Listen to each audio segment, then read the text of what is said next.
今回はコードエレクトロニクス社の CEO ジョン・フランクス氏とエンジニアであるロバート・ワッツ氏来日の上、2016年3月3日に行われましたプレスイベント、そこでの彼らのプレゼンテーションをご紹介します。オーディオファンの方にはよくご存知のブランドかと思いますが、改めてコードエレクトロニクス社について、そして彼らの高い技術力について約1時間にわたりとても興味深い話を聞くことができます。長時間ではありますが、最後までどうぞお付き合いください。それでは、本日のプレゼンターをお呼びしたいと思います。コードエレクトロニクス CEO のジョン・フランクス氏、そして、ドクターダックといっても過言ではない、ダックの設計者であり、コンサルタントも手掛けているロブ・ワッツ氏、そして、本日のプレゼンターの通訳として、元ドルビージャパン代表でオーディオにも精通している志木氏をお招きしております。どうぞよろしくお願いいたします。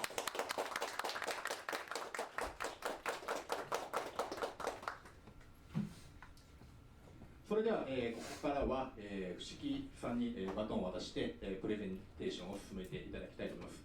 ジョンさんおよび、伏木さんよろしくお願いいたします。Thank you all for coming. I feel really honored that you're all here. Some old friends too, and it's really wonderful. Thank you. Okay. 今日はようこそお越しくださいました。それからメインのプレゼンを取らせていただきます。ちょっとお待ちください。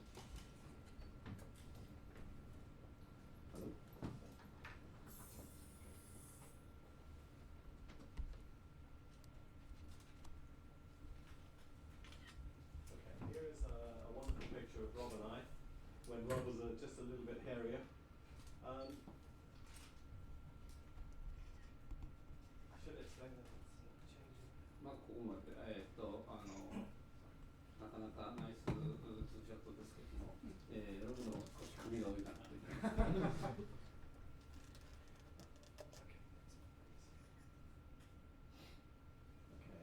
I actually started my career as an avionics engineer. Now,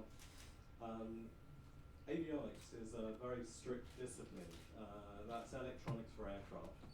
And they teach you various things, but one of the most important is that if you need to fix an engineering problem, you must apply whatever resources you need, whether it's engineering or a lot of cost, to do a primary fix. You can never apply a secondary fix, like a frig fix, to a primary problem.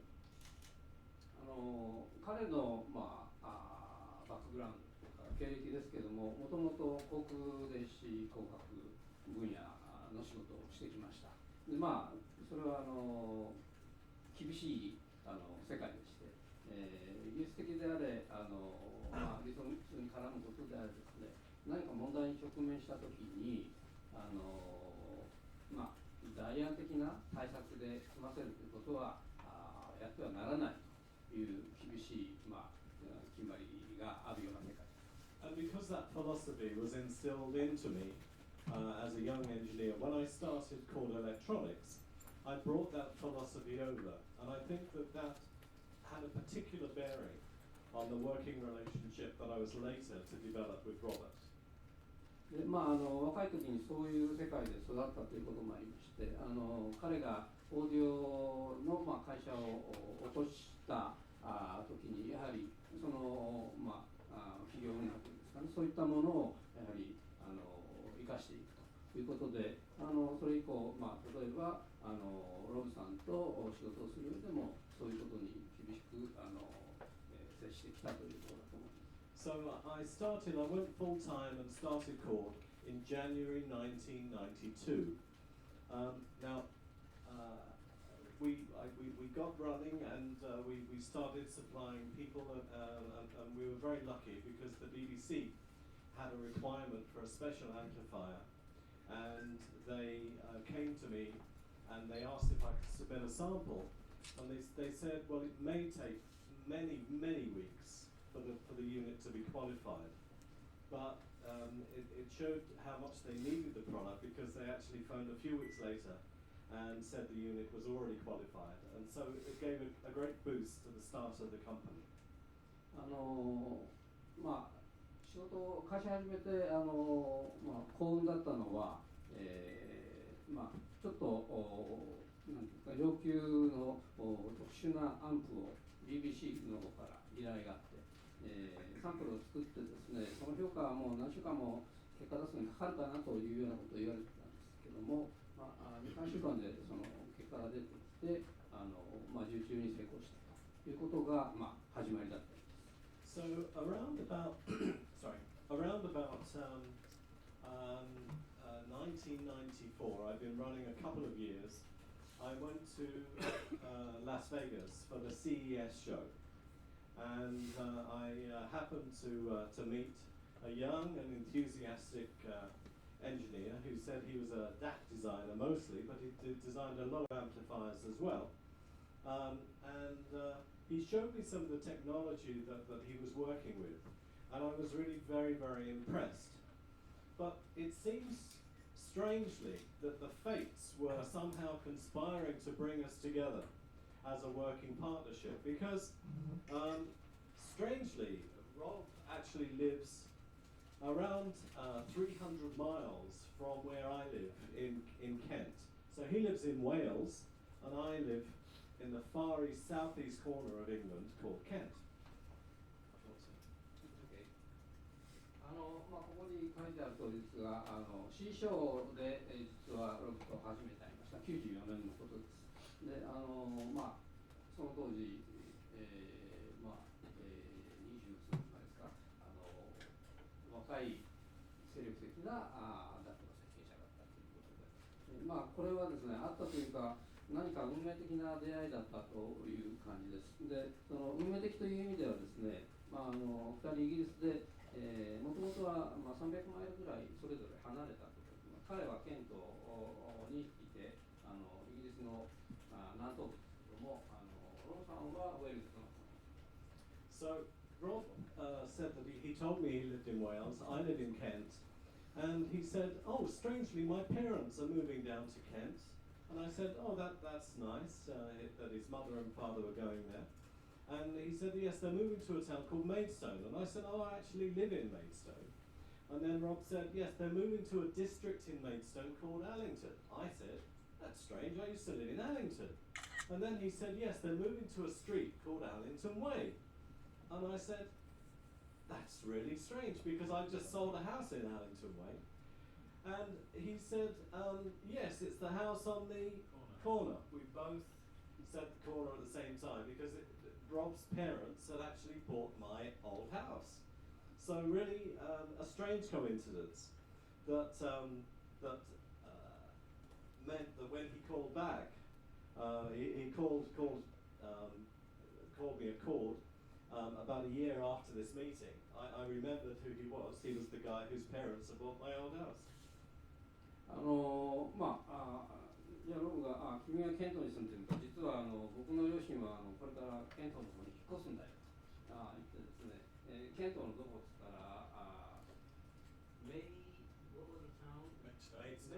トンという町だと。両親もそこの町に行く。で、じゃあ通りはつった通りも同じで、メイストンアリントンウェイの通りだ。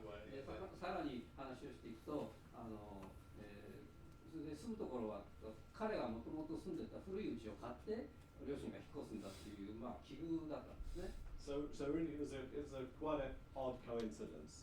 Anyway, as I said, about 1 year later, Rob called and he approached me with what could have been considered to be a bit of a crazy idea. He told me that he had a new design for a DAC, and it was a far better DAC than had ever been designed before. And I said, okay, well, tell me about it. And he says, well, it uses a technology called FPGAs. Now, FPGAs have been around probably 30 years, and they're very advanced pieces of electronics. Now, therefore, they're not the cheapest of pieces of electronics. They're very good, but they tend to be rather expensive chips. And as you can see, there are 4 chips here, and they were needed for Rob's design. Now, in around 1995, when we were looking at these chips, they were costing around about $55 each. So when I compare that to the price of a normal DAC chip, which would only be a couple of dollars, it seemed a little crazy that someone would design something in such a complicated way. So I had to very carefully listen to Rob, and what he said made a lot of sense. And it was only when I heard the DAC that I realized that really he had something very special.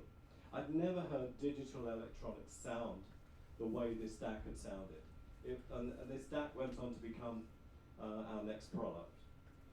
実際にロブがコードを訪ねてきたのは1年後の95年ということなんですけども、かなり奇想天外な DAC の構想を持ってきたと。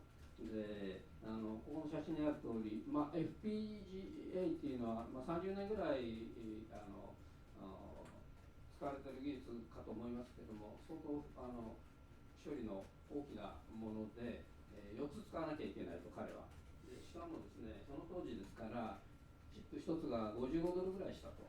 で普通の DAC だったら2ドルぐらいで買えるんで、もうそこで相当クレイジーなことをやってるんじゃないかというので、話をよく聞かないとこれは、なんだでも音を聞いた時にですね、もうこれは全然違うと。デジタルの音でここまで、カチカチじゃない音っていうんですかね、そういう音を聞いたのは初めてという感じがした。So with that knowledge, that he had a very expensive design, but it was a wonderful design, I really, the philosophy that I had from my avionics days, which was if you're going to do something in engineering terms to make something better, you better be prepared to spend enough money and also to do the right thing. So with that philosophy, I decided to work with Rob, and the product that we developed together, I did the casework, he did the design, became the DAC 64. そんなことでですね、当然お金のかかる手法を持ち込まれたんですが、やはり航空電子工学の経験というか、そこでの文化から技術的な解決をですね、何か果たそうとすると、お金がかかってもそれはやるというところから、これはじゃあ一緒にやろうじゃないかという具合になっていった。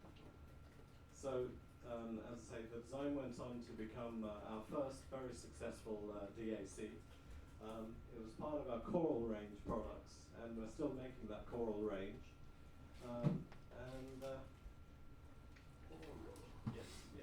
Yes, Coral range. That was the particular design. But we have been lucky because that was over 24 years ago, and we've been working ever since. And we've had some major advantages of working together because electronics, the chips that we are using, are becoming ever more complex. And Robert has been able to take advantage of that, and it means that we've been able to make mobile products with a lot less power and incredibly far more processing power built into the product. So we've really been taking advantage of something called Moore's Law there. それで最初にできた製品がここにあるDAC64 です。で形状的には今も使われているコーラルレンジというデザインだというふうに言ってましたけども、やはり25年ずっとここまで続けてきたことで、この複雑なチップですね、これがムーアの法則によってやはりどんどん集積化が上がっていく。でおかげでその文字のような小さなパワーの処理が低い分野にも使える。それからより複雑な処理の大きな製品もできるという具合にここまでやってくれた。So really, I should really talk about the type of DAC that people normally use, and really the part of the parameters and requirements that enforces the user to take. this is normally a DAC chip. That is actually my finger, and you will see just how tiny the DAC chip is. Now, DAC chip is designed and built down to the price of just a few dollars. Its electronics inside, its processing power, is relatively limited. Now, these DACs are the hearts of the audio processing in most smartphones. And those chips, because they're only just a few dollars, they're very simple and really, in comparison to what Rob is doing, they're actually a little crude. ここで通常の DAC の話に入っていってみたいと思うんですが、写真にある通り普通の DAC こんなもので、このジョンさん自身の指が写っている写真だそうですけれども、実際にやはり DAC、数ドルで買えてしまうと。でそこの、処理能力というのはやはりある程度限定された中で行われるオーディオデバイスです。で、これが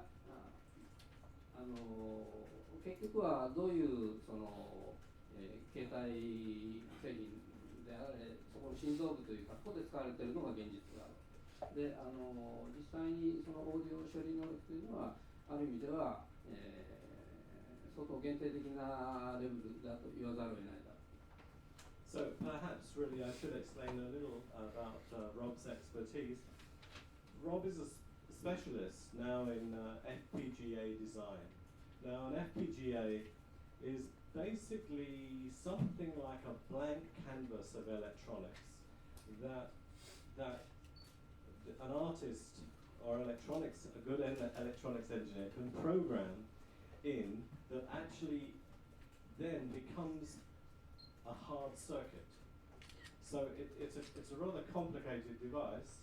It's an uncommitted array of gates that you can write to, and then they become a hard circuit that actually functions just like any other piece of electronics.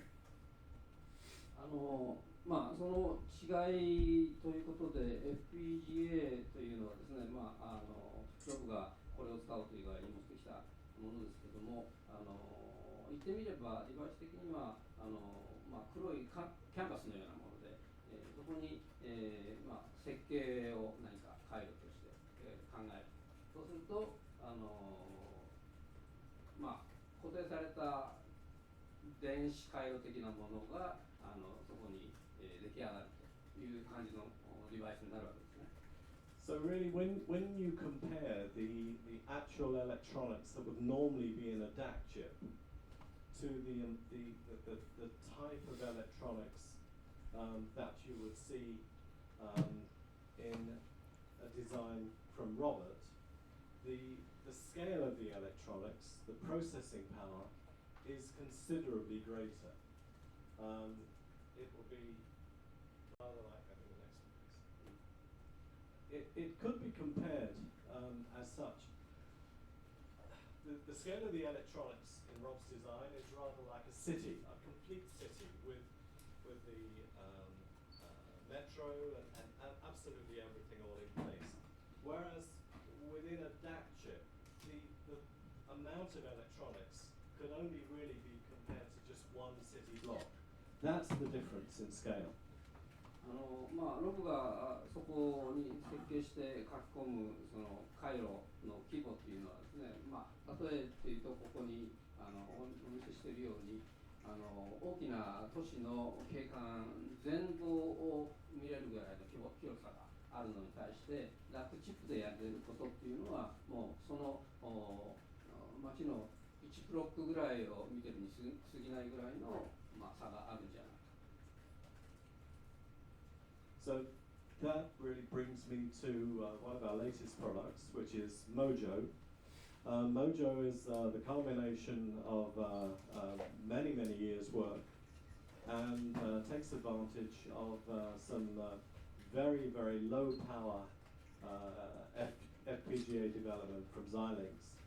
And Rob was very lucky because we were actually talking to each other and saying we couldn't bring Mojo through. We'd already developed Hugo as a product, but we couldn't get the power down enough to produce a product of the same quality but in a small package size. And the very next day, Xilinx sent Rob a note about a new chip, the Arctic 7, and that allowed the Arctic 7. Yeah, that allowed Rob to proceed with some very advanced work to produce this new mobile product for us. Now, this product is designed specifically, really. We're addressing the mobile phone market and not just audiophiles. We believe that really we're bringing power to the people. When I say power, I mean good audio power and good audio quality to the mobile phone. で新しい製品の一つ、Mojoのことになりますけれども、これはやはりですね、非常に低電力の FPGA がなければ実現は難しい製品だったかなと。幸いにもXilinxさんの Arctic 7というデバイスが出てきて、実現しましたけれども、ユーゴを作った時にもちろん FPGA を使っていますが、やはりそういう消費電力から言うとここまでのモデルのようなものにはなかなか作れないという感じだったんじゃないか。So we believe that we're addressing not just audiophiles with Mojo. We are trying to address literally every music lover who is downloading music to their phones. でこの分野でですね、やはり小さな製品の中で、出力をちゃんと、みんなに提供できるよというところが製品の一つの特徴になるわけですけれども、それによって、音楽を愛している、あらゆる人にこの製品は楽しんでもらいたい。So Mojo is not just about selling to audiophiles, although we believe that we will create a great many more. Just recently on HeadFi, we've seen several postings from guys that saw an interview that I did, and they actually are now agreeing with me that they bought a Mojo, and now these guys said, I didn't have anything before I bought Mojo. Now that I bought Mojo, I bought 3 pairs of headphones and various other gear and lots of other cables and things. So I think we will be creating more audiophiles, and I think that is good for the whole industry. That's really what we're doing, or why we produce this product. この文字の製品、我々はそのオーディオファイルだけではなくて、やはり広いユーザーを対象に考えておりまして、最近もですね、ヘッドホン関係の、インタビューの中で、やはりユーザーコメントを聞いたりしてまして、文字を買うまでは別に特に製品何も持ってなかったんだけど、これをきっかけにですね、ヘッドホンは3つぐらい買ってみたとか、ケーブルも買ってみたとか、ちょっとオーディオファイル的な方向に新しい人が入ってきたというようなところも生まれている傾向があります。So our aim really with Mojo is to win the hearts and minds of all music-loving phone owners, whether they live in Dakar or Dublin or Manchester or Mumbai. It really doesn't matter, but literally everyone. To create more people, to bring them into the industry.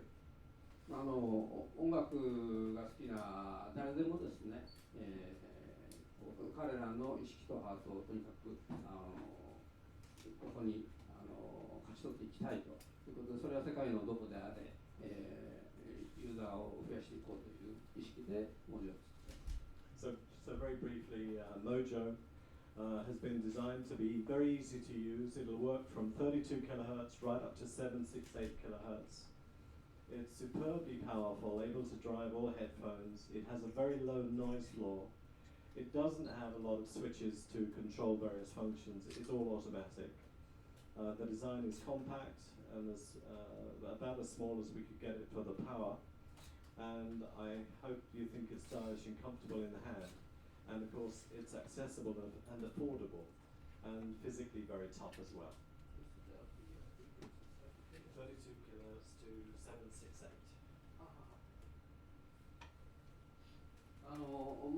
ここにまとめましたけども、使い方も簡単、それから音質ですね、クオリティはマスターレベルの出力がある、で非常に低雑音性能というような、使いやすい、小さい、スタイリッシュである、求めやすいというような特徴を、ここに並べている通りです。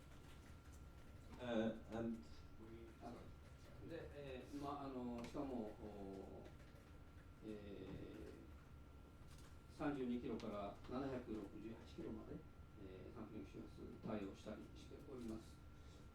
So in the 3 months that we've, or 12 weeks that we've been producing the product now, it seems that a lot of people in the audio industry in the West have found that they agree with us, and we've already garnered these awards already just in that 3 months. 発表して、3ヶ月ほど経ちます。ここの12日間で、いろんな評価、賞なんかをここにあるとおり、いただいているというのがこれまでのところですね。Okay, I think at that point I will say thank you, and I will hand over to my good colleague Robert Watts.